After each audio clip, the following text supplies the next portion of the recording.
জামে মসজিদের ইমাম সাহেব, ওনার প্রতি আমার অনেক অনেক সালাম ভালোবাসা রইল। উনি আজকে সারাটা রাত্র আমাদের পালা গান এখানে বসে বসে শুনছেন এবং অতি ভালো একজন মনের মানুষ না হলে এভাবে সারা রাত্র বসিয়েছে।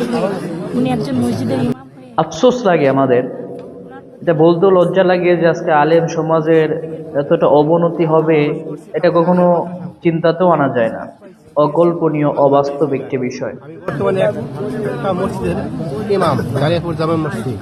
আমি গানের জগৎ অত্যন্ত ভালোবাসি, শিল্পীদেরকে আমি শ্রদ্ধা ভক্তি করি। আজকের অনুষ্ঠান বাউল শিল্পী যারা আছে, পালা গান যারা করে, তাদের মজলিসে বসে এখন ওলামাই কেরাম, আলেম, এটা আসলে তো আলেম বলা চলে না, কিছু কাঠ মোল্লা আছে, যেটা আমাদের ভাষায় যেটাকে কাঠ মোল্লা বলি। ইসলামটাকে কোথায় নিয়ে গিয়েছে তারা, দেখেন কোথায় আজকে, কোথায় বাউল গান, পালা গান, আর কোথায় ইসলাম। একজন ইমাম যদি একজন মহিলার সাথে বসে গান শুনে আবার লাইভ করে মানুষকে একত্রে বসে, আল্লাহর নবী যখন মেরাজে গেলেন তো যাওয়ার পরে দেখে যে এক শ্রেণীর মানুষকে আল্লাহ রাব্বুল আলামিন জাহান্নামে দিচ্ছেন। আল্লাহ নবী প্রশ্ন করলেন, এই জিবরাইল, এত সুন্দর চেহারা, এত সুন্দর লাবণ্যময় চেহারা, এত জান্নাতে থাকার কথা, একে জাহান্নামে দিচ্ছেন কেন আল্লাহ তাআলা?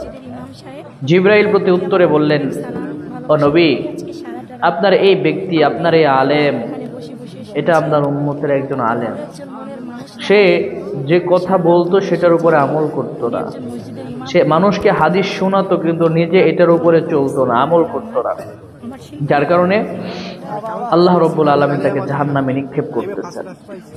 তো আমার কথা হলো, যেখানে বিশ্বের সব ওলামায়ে কেরাম ঐক্যবদ্ধ, শুধু ওলামায়ে কেরাম নয়, রাসূলের হাদিসের মধ্যে অগণিত হাদিস এরকম পাওয়া যায় যেখানে নবী করিম সাল্লাল্লাহু আলাইহি ওয়াসাল্লাম স্পষ্ট ভাষায় বলেছেন গান বাজনা এটা হারাম, পর্দা করা ফরজ। এটা তো এখানে তো কারোর দ্বিমত পোষণ করার কোনো অপশন নাই।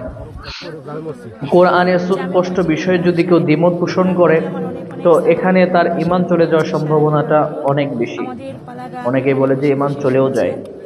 যেখানে আল্লাহ রাব্বুল আলামিন মহিলাদের পর্দা করাকে ফরজ করে দিয়েছেন, সেখানে এই আলেম নামে জালেম সে মহিলার সাথে বসে গান শুনেছে, আবার লাইভে এসে সেটা বলতেছে জামিয়া মসজিদের ইমাম। আসলে ওনার পিছনে যারা নামাজ পড়ে তারা কি মুসলমান আদৌ আছে? তাদের নামাজ হয়? তাদের হয় না, তার ইমামের হয়। আফসোস লাগে আমাদের যে এই সমাজ কোথায় গিয়ে পৌঁছেছে, কোথায় ইসলামকে নিয়ে যাওয়া হয়েছে।